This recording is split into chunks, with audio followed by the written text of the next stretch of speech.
ఇట్లాంటి దారుణాలను కూడా మనం రాజకీయానికి వాడుకుంటూ ముందుకెళ్దాం అనేది మాకు అర్థం కాని విషయం సార్.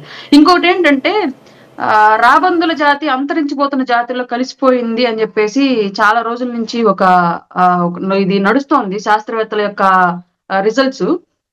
కానీ రాబందులు అనేవి నశించిపోలేదు, రూపాంతరం చెందాయి. మృత కళేబరాలు, శవాలు ఎక్కడుంటే అక్కడ వాళ్తున్నాయి, వాళ్లటానికి రూపాంతరం చెందాయి అన్నది మాత్రం వాస్తవం ప్రస్తుతం ఆంధ్రప్రదేశ్ లో. దీన్ని మనం ముందస్తుగా పసిగట్టడంలో కానివ్వండి, అట్లాంటి సంఘటనలు జరగడాన్ని నివారించడంలో కానివ్వండి, ప్రభుత్వం మళ్ళీ ఇంకొకసారి దృష్టి పెట్టాల్సిన అవసరం అయితే ఉంది. ఇంటర్నల్ గా సిస్టమ్ లో ఒక విషవలయం ఆల్రెడీ అల్లుకుపోయింది, దాన్ని ఇప్పటికి కూడా మనం ఛేదించలేదు అన్న మాట మాత్రం నిన్న జరిగినటువంటి ఈ సంఘటన ద్వారా తేట తెల్లం. ప్రజలు ఇబ్బంది పడ్డారు, చాలా మంది ప్రాణాలు కోల్పోయి గాయాలు పాలయ్యారు, 6 ప్రాణాలు కోల్పోయారు. ఇవాళ కుటుంబాలను ఆదుకోవడం మన ప్రథమ బాధ్యత తప్ప మిగతా రాజకీయాలు చేయాలని అనుకోవట్లేదు. ఈ విషయం మీద ఎంటైర్ సిస్టమ్ లో దీనిలో ఎవరు తప్పు చేసినప్పటికీ కూడా వాళ్ళని శిక్షించడానికి, అలాగే ప్రజలకి బాధితులకి అవసరమైనటువంటి అన్ని అవసరాలను సౌకర్యాలను చేకూర్చడంలో కానివ్వండి ప్రభుత్వం చిత్తశుద్ధితో వ్యవహరించిందని చెప్పడం మాత్రం ఈ ఉద్దేశం మూలంగా చెప్పాలనుకుంటున్నాను సార్. ఎందుకంటే దీన్ని రాజకీయానికి వాడుకుంటే ఇంతకన్నా దౌర్భాగ్యమైన విషయం ఇంకోటి ఉండదు నాకు తెలిసినంత వరకు.